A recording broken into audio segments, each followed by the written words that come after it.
ममता काफ्ले अमेरिकाको भर्जिनिया स्टेट्सको मनासेस पार्कबाट 2024को जुलाई अन्तिमदेखि हराइन्। It's been almost 3 weeks since anyone has seen this Northern Virginia mother right here on your screen, Mamta Kaflbot. जम्मा 13 महिनाको बच्चा भएको महिला अचानक कुनै ट्रेसिङ बिना हराएको कुराले सबैलाई चकित बनायो। त्यसपछि उनको साथी, सहकर्मी र कम्युनिटीका मानिसहरूले एकदमै लामो खोजी अभियान चलाए र पुलिसले पनि आफ्नो इन्भेस्टिगेसन गर्न थाल्यो। तर पनि उनको बारेमा यकिनको साथ केही थाहा हुन सकेन। Is this taking too long? Kind of furious a little bit, confused. Their sentiment echoed by so many who've been closely following Mamta Kaflbot's disappearance. र यो घटनालाई अहिले नेपाली कम्युनिटीले मात्र होइन, अमेरिकाको मिडियाले पनि मिसिङ मम केसको नाम दिएर एकदमै धेरै प्राथमिकता दिएर फलोअप गरिरहेको छ। र यस घटनामा हरेक दिन नयाँ जानकारीहरू आइरहेका छन्। अझ उनी हराएको महिना दिनपछि 22 अगस्तमा प्रहरीले ममताको श्रीमान नरेश भट्टलाई उनको सम्भावित हत्या गरी शव लुकाएको आरोपमा पक्राउ गरेपछि घटनाले थप नयाँ मोड लिएको छ। र यो घटनामा नरेश संलग्न भएको भनेर उनको कयौं शंकास्पद बयान, गतिविधि र प्रमाणहरू प्रहरीले कोर्टमा देखाएको छ। तर नरेशको वकिलले भने उनी निर्दोष भएको पनि ती सबै प्रमाण काट्ने गरी फरक फरक तर्कहरू अगाडि सारिरहेका छन्। यो बीच प्रहरीले नरेशलाई हिरासतमा राख्न अदालतबाट थप समय लिएर थप अनुसन्धान गरिरहेको छ। तर ममताको बारेमा अझै कुनै अत्तो नभएकाले गर्दाखेरि यो केस आशंका र आशामै अल्झिएको छ। यो केसमा भएका कतिपय घटना र कुराहरू एकदमै अचम्मका छन् र कतिपय रिस उठ्दा पनि छन्। तर यो अहिले प्रहरी अनुसन्धानको विषय हो र अदालतमा मुद्दा चलिरहेको छ। त्यसैले यसमा कुनै कन्क्लुजन हामी दिने छैनौँ। बरु अहिलेसम्म ममताको केसमा के भयो र बाहिर के कुरा सार्वजनिक भएको छ भनेर कुरा गर्नेछौँ। र यो भिडियो पुरै हेरिसक्दा तपाईँले यो घटनामा अहिलेसम्म के भयो र के कुरा बाहिरिएको छ भनेर स्पष्टसँग थाहा पाउनुहुनेछ। त्यसैले यो भिडियोलाई पुरै हेर्नुहोला। ममता काफ्लेको उमेर 28 वर्ष भनेर भनिएको छ र उनी पेसाले नर्स हुन्। उनी काभ्रेको पनौती बजारको सामान्य परिवारको छोरी हुन्। उनको परिवार अहिले पनि त्यहाँ खेतीपाती गर्ने र डेरी तथा चिया पसल चलाउँछन्। ममताले पनौतीकै स्कुल पढिन् र बेङ्गलोरमा गएर नर्सिङ पढिन् र बेङ्गलोरमा हुँदा नै नजिकैको मानिसहरूको मार्फत सोसल मिडिया हुँदै उनको नरेशसँग भेट भएको थियो। कसैले चिनाइदियो, बिहा गर्नको लागि भनेर चिनाइदिएको, अनि त्यस पछाडि गर्ने कुरा हो। उसको कुराहरू मलाई सबै कुराहरू चित्त बुझ्यो, उसलाई पनि चित्त बुझ्यो। अनि त्यस पछाडि चाहिँ गएर जानुभन्दा मैले भेट्नुभन्दा पहिले घरमा कुरा गराइसकेका थिएँ। कञ्चनपुरका नरेश त्यति बेला अमेरिकामा थिए र युएस आर्मीमा जागिर गरिरहेका थिए। त्यसपछि 2020को डिसेम्बर महिनामा उनीहरूले विवाह गरे। त्यसपछि ममता 2021मा अमेरिका जान्छन्। सुरुमा दुवैजनाको सम्बन्ध राम्रै हुन्छ, दुवैजनाले काम गरिरहेका हुन्छन् र 2023मै उनीहरूले मनासेस पार्कमा घर पनि किन्छन्। त्यसपछि त्यही वर्षको अगस्त महिनामा उनीहरूको छोरी जन्मिन्छन्। ताली बजाइस्यो, thank you. Round and round गरिस्यो, round and round, round and round, round and round गरेर माले।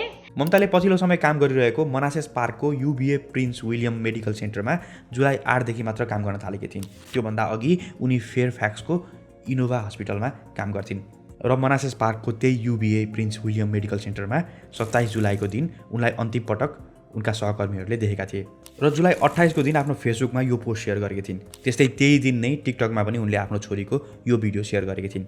सोसल मिडियामा एकदमै एक्टिभ ममताको अन्तिम पोस्टहरू नै यी थिए।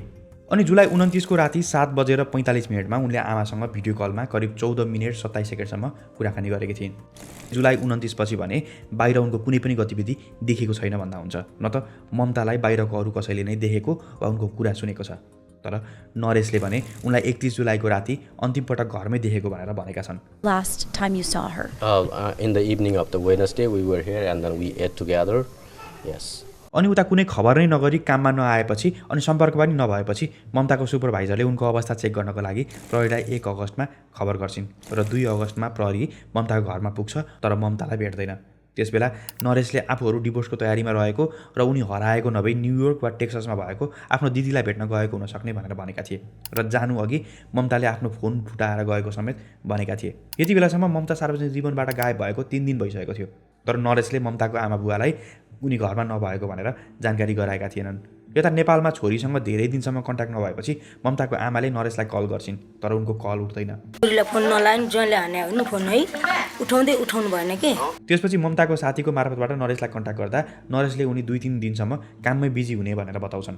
सुन्ता भन्नारी नानीलाई गरी अनि उहाँले जहिले मेसेज छोडिदिनु भयो तर काममा गएको छन् रे लगालग 3 दिन 4 दिन काम छ रे अनि काम सकाएर आएपछि मात्रै फोन लाग्छ रे। नरेश बाबुले त्यस्तै भन्नुभयो मलाई त भन्नुभयो नानीले। यो 3 अगस्तको कुरा थियो, जबकि 2 अगस्तको दिन नै ममता काममा नगएको भनेर प्रहरी उनीहरूको घरमा पुगेको थियो। ममता हराएको निकै दिन हुँदा पनि नरेशले प्रहरीमा उनी हराएको रिपोर्ट लेखाएका थिएनन्। त्यसपछि परिवार र साथीहरूको प्रेसर आउन थालेपछि नरेशले ममता सार्वजनिक रूपमा नदेखेको 9 दिनपछि मात्र अर्थात् अगस्त 5 मा प्रहरीमा उजुरी दिन्छन्। यसपछि अगस्त 6 मा जब प्रहरी उनीहरूको घरमा आउँछ तब नरेशले ममताको केही लुगाहरूको साथै पासपोर्ट, ग्रिन कार्ड लगायतका कागजपत्र हराएको भनेर बताउँछन्। यो सबैको मतलब ममता आफै घर छोडेर कतै गएको होला भन्ने थियो। जस्तो नरेशले त्यसअघि पनि ममता बेला बेलामा गएर 3 पटकसम्म घर छोडेर हिँडेको र फेरि फर्केर आएको भनेर मिडियालाई भनेका थिए। Altogether 3 times, she went out. At that time, she has a demand because our parents were here, and then she said she wanna send parents back, and then she wanna stay only with 3, our baby and then ourselves. तर यो सबैबीच प्रहरीले ममतालाई इन्भोलन्टरीली missing अर्थात् आफै हराएको नभई बेपत्ता बनाएको भन्ने एङ्गलबाट अनुसन्धान गर्न थालिसकेको थियो। अर्कोतिर ममताको साथीहरू र नेपाली कम्युनिटीका मानिसहरूले उनको खोजी सुरु गर्छन्। उनीहरूले क्याम्पेन चलाएर नै सामूहिक रूपमा विभिन्न सम्भावित स्थानहरूमा पनि उनको खोजी गरिरहेका हुन्छन्। तर 100 जना भएर विभिन्न तरिकाबाट खोज्दा पनि उनको बारेमा कुनै सङ्केत देखिँदैन। उनीहरूले खोजीको साथै प्रशासनलाई प्रभावकारी रूपमा अनुसन्धान गर्न दबाब दिनका लागि प्रदर्शनहरू पनि गर्छन्। सोसल मिडियाहरूमा पनि उनीहरूले एकदमै एक्टिभली अभियान चलाउँछन् र उनीहरूले नथाकिकन यो सबैलाई अझै पनि निरन्तरता दिइरहेका छन्। र यस्तै पब्लिक प्रेसरहरूको कारणले गर्दा प्रहरी र मिडियाहरू अझै धेरै सिरियस भएर यो केसमा लाग्छन् र 21 अगस्तको दिन उनीहरूको घरमा पुगेर प्रहरीले थप डिटेलमा अनुसन्धान गर्न थाल्छ, जसको बेलुका नै प्रहरीले नरेश पनि शङ्काको घेरामा भएको भनेर बताउँछ। He is a person of interest. The husband? Yes. र त्यसैको भोलिपल्ट मनासेस पार्क प्रहरीले नरेशलाई पक्राउ गर्छ र उनलाई श्रीमतीको हत्या गरी शव लुकाएको भन्ने आरोप लगाइएको हुन्छ। र नरेश पक्राउ पर्नुको पछाडि प्रहरीले कयौँ शङ्कास्पद अवस्था र कुराहरूलाई आधार बनाएको छ। जस्तो प्रहरीले जब 20 अगस्तमा उनीहरूको घरमा चेक गरिरहेको थियो त्यस समयमा उनीहरूले ब्लू स्टार फोरेन्सिक टेक्नोलोजीको प्रयोग गरेको थियो। यो टेक्नोलोजीबाट नर्मल्ली आँखाले देख्न नसकिने रगतलाई पनि डिटेक्ट गर्न सक्छ र प्रहरीले अदालतमा बुझाएको डकुमेन्ट अनुसार यसबाट परीक्षण गर्दा उनीहरूको मास्टर बेडरुममा एकदमै धेरै रगतका छिटाहरू देखिएको थियो। त्यस्तै बेडरुमबाट बाथरुमसम्म कुनै शरीर घिसारेर लगेको र बाथरुमको भित्तामा रगत लागेको भन्ने सङ्केत वा प्रमाणहरू ब्लू स्टारले डिटेक्ट गरेको भन्ने देखिएको थियो। तर यो मात्रै होइन, नरेशलाई शङ्कामा पार्ने अरू थुप्रै कुराहरू र उनको गतिविधिहरूलाई प्रहरीले प्रमाणको रूपमा लिएको छ। जस्तो नरेशले 30 जुलाईमा वालमार्टबाट 3 वटा चक्कु खरिद गरेको CCTV फुटेजहरू प्रहरीले पाएको थियो। तीमध्ये 2 वटा चक्कु अझै पनि भेटिएको छैन। यस्तै त्यसको भोलिपल्ट नै जुलाई 31 मा नरेशले फेरि वालमार्टबाट कार्पेट लगायतका भुइँ सफा गर्ने केमिकलहरू खरिद गरेको देखिएको छ। र त्यसैको भोलिपल्ट अर्थात् 1 अगस्तमा ममताको फोनको सिग्नल लाउडेन काउन्टी नजिकैको एकान्त एरियामा देखिएको थियो र त्यही समयमा नरेश भट्टको फोन भने करिब 2 घण्टाका लागि बन्द देखिएको थियो। र नरेश पनि त्यही दिन लाउडेन काउन्टीकै एउटा क्याफेमा गएको भनेर उनको ब्याङ्क ट्रान्जेक्सनले देखाएको छ। अनि अझ उनले किन श्रीमती हराएको 5 दिनसम्म पनि प्रहरीलाई उजुरी गरेनन्, यो कुरा पनि शङ्कास्पद थियो। मतलब नरेशको बयान र गतिविधिहरूले नै उनलाई शङ्काको घेरामा पारिरहेको थियो। अझ त्यही बीच नरेशले थप 2 वटा फरक गतिविधि गर्छन्। पहिलो, छोरीलाई नेपाल पुर्याउने तयारी र अर्को गाडी र घर बेच्ने तयारी। उनले 15 अगस्तमा प्रहरीसँग छोरीलाई नेपाल पठाउने सोचिरहेको छु भनेर बताएका थिए र नेपालमा पनि ममताको परिवारलाई यसबारेमा खबर गरेका थिए। हजुर आउन मिल्छ र भने मैले पुलिसहरूसँग सोधिसकेँ भन्नुभयो र छोरीलाई पुर्याउन आफै आउने भनेर पनि बताएका थिए। मसँग त म आफै पुर्याउनु ल्याउँ क्यारे, नेपालमा नानी पुर्याउनु ल्याउँ क्यारे, मलाई धेरै गाह्रो भइरहेछ, के गरौँ होला भन्नुभयो। तर उनको योजना नेपालबाट नभई भारत हुँदै आउने थियो भनेर ममताको आमाले मिडियालाई बताएकी थिइन्। अमेरिकाबाट एउटै प्लेन नबदलिकन दिल्ली ल्याइ पुर्याउँछ अरे। हजुर। अनि त्यसमै चढ्न चाहिँ सजिलो हुन्छ मलाई। अनि मेरो अङ्कलको घर पनि छ त्यहीँ एयरपोर्ट नजिकै। अनि त्यसपछि चाहिँ नेपाल लान सजिलो हुन्छ नानीलाई भन्नुभएको हो। यस्तै नरेशले आफ्नो घर र टेस्ला गाडी पनि बिक्रीमा राखेका थिए, जसमध्ये 19 अगस्तमा उनले आफ्नो टेस्ला गाडी बिक्री गरिसकेका थिए। टेस्ला एकदमै आधुनिक गाडी हो र यसले ट्राभल हिस्ट्रीदेखि लिएर धेरैवटा डेटाहरू रेकर्ड गर्ने गरेको छ, जुन अनुसन्धानमा सहयोगी हुन सक्थ्यो। यति महत्त्वपूर्ण प्रमाण उनले किन हतार गरेर बिक्री गरे भन्ने प्रश्न शङ्कास्पद छ। तर राम्रो कुरा चाहिँ के भने प्रहरीले उनले बेचेको टेस्ला कार फेला पारिसकेको छ र त्यसको डेटाहरू निकालेर पनि अध्ययन गरिरहेको छ। We know with Teslas you can figure out people's exact locations. That is one of the search warrants that we're waiting on results back, but he did sell the car, but we have possession of the car now. We were able to retrieve it. यस्तै श्रीमती हराइरहेको समयमा घर जस्तो संयुक्त सम्पत्ति बिक्री गर्ने र छोरी नेपाल पुर्याउने भन्दै अमेरिका छोड्ने निर्णयले पनि उनलाई थप शङ्काको घेरामा पुर्याउँछ। यो सबैको साथै ममता र नरेशको सम्बन्धमा पछिल्लो समय आएको परिवर्तनले पनि नरेशमाथि शङ्का गएको बताइन्छ। सुरुमा उनीहरू बीच सम्बन्ध राम्रै थियो, तर बच्चा भएपछि भने उनीहरू बीचमा समस्याहरू सुरु भएको देखिन्छ। बच्चा भएपछिको पोस्टमार्टम समयमा उनी डिप्रेसनमा पनि गएको थिइन्। म चाहिँ एकदमै धेरै डिप्रेस भएको थिएँ हैन, पोस्टमार्टम पछि मलाई फ्यामिली इस्यु अनि यस्तो डिप्रेस भएँ हैन। र त्यही समयमा उनको नरेशसँग पनि सम्बन्ध बिग्रिन थालेको भनिन्छ। जस्तो छोरी भएपछि ममता आफूलाई र आफ्नो बच्चालाई स्याहार गर्नको लागि आफ्नो आमालाई अमेरिका बोलाउन चाहन्थिन्, तर नरेशले आफ्नो आमालाई बोलाउँछन् र त्यो समयमा नरेशको आमाले ममताको स्याहार राम्रोसँग नगरेको भन्ने आरोप ममताको परिवारले लगाउँछ। सासू बनेर गएपछि बच्चालाई चिल्लाउनु गएको बुहारी स्याहार्न गएकी मान्छेले बुहारी स्याहार्ने कि बुहारी अफिस भोकै पठाउने 4 महिनाबाट 5 महिना राखेपछि अनि महिनावारी भएको समयमा छुट्टै राख्ने, छुन नदिने जस्तो छाउपडी प्रथा मान्न बाध्य पारेको भनेर ममताको परिवारले भनिरहेको छ र त्यही समयमा ममतामाथि कुटपिट पनि भएको भनेर परिवारले आरोप लगाउँछ। टोइलेटमा लडेछ, छोरो टोइलेटमा लडेपछि ठिक्क पऱ्यो कि के भन्ने छोरीले आफै के भयो छोरो र सासू भएर बुहारी कुटेछन्।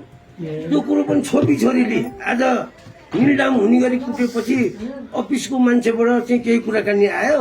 यस्तै व्यवहार सहन नसकेर ममता केही समय छुट्टै बसेको र पछि नरेशले फकाएर ल्याएको उनीहरू भन्छन्। 1 हप्ता त्यहाँ चाहिँ कोठा लिएर पनि बसी अनि एक कोठा लिएको ठाउँ पनि गएर चाहिँ शरणगत परिवार गएर लिएर आउनु भयो र पनि नरेश र ममता बीचको सम्बन्ध सुधार भएन। उनी हराउनुभन्दा 6 महिना अघि अर्थात् 2024 को फेब्रुअरी महिनामा पनि ममताले यो फेसबुक पोस्ट गरेकी थिइन्, जसमा उनले आफू डिभोर्सको प्रक्रियामा भएको र नरेशले बच्चाको जिम्मेवारीमा सहयोग नगरेको भन्दै सल्लाह मागेर एकल महिलाहरूको समूहमा पोस्ट गरेकी थिइन्। त्यही समयमा नै अर्थात् फेब्रुअरीमा नै ममताले प्रहरीमा नरेशले आफ्नो पासपोर्ट, ग्रिन कार्ड र सोसियल सेक्युरिटी कार्ड जबरजस्ती राखेको र आफ्नो फोन पनि फुटाएको भनेर खबर गरेकी थिइन् र त्यसको 2 महिनापछि नरेशले गरेको 2वटा गुगल सर्चले पनि यो केसलाई थप शङ्कास्पद बनाएको छ, जसमा उनले गत अप्रिल महिनामा श्रीमतीको मृत्यु भएपछि लिएको ऋण के हुन्छ र श्रीमतीको मृत्यु भएको कति समयपछि अर्को विवाह गर्न पाइन्छ भनेर गुगल सर्च गरेका थिए।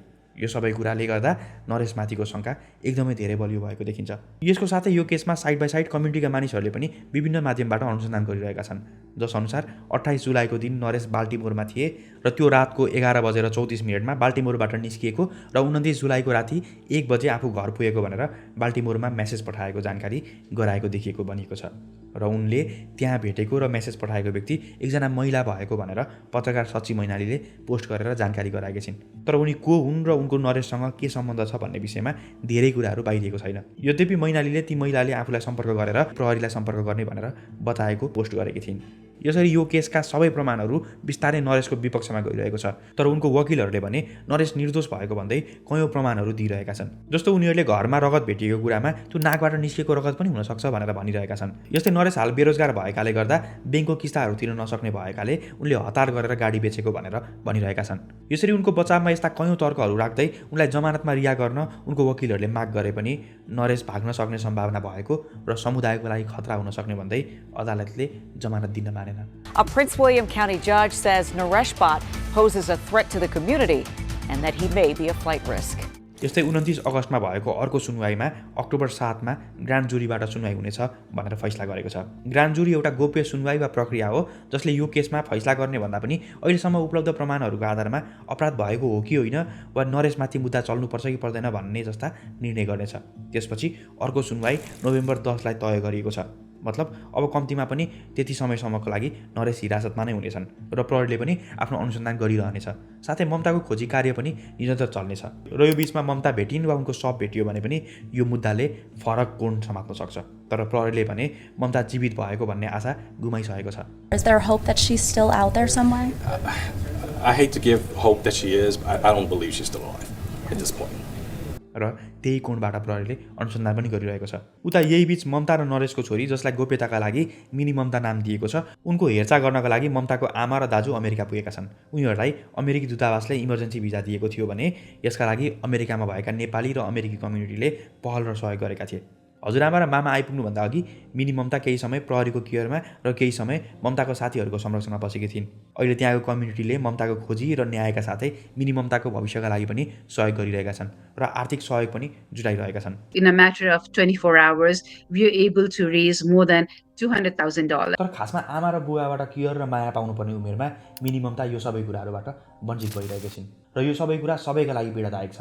अनि ममता जसलाई सबैले एकदमै मिलनसार र मेहनती भनेर आफूले चिनेको भनेर सम्झन्छन् उनको अवस्था अझै अज्ञात छ।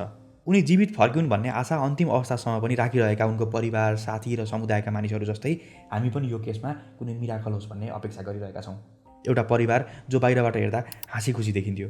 टिकटक र फेसबुकमा सबै कुरा ठिक भएको जसरी उनीहरूको फोटो भिडियोहरू अपलोड हुन्थ्यो, तर भित्रभित्रै मानसिक तनाव र मनमुटावबाट यो परिवार समस्यामा थियो, जहाँ ममताले बारम्बार घरेलु हिंसा भोगिरहेकी थिइन्।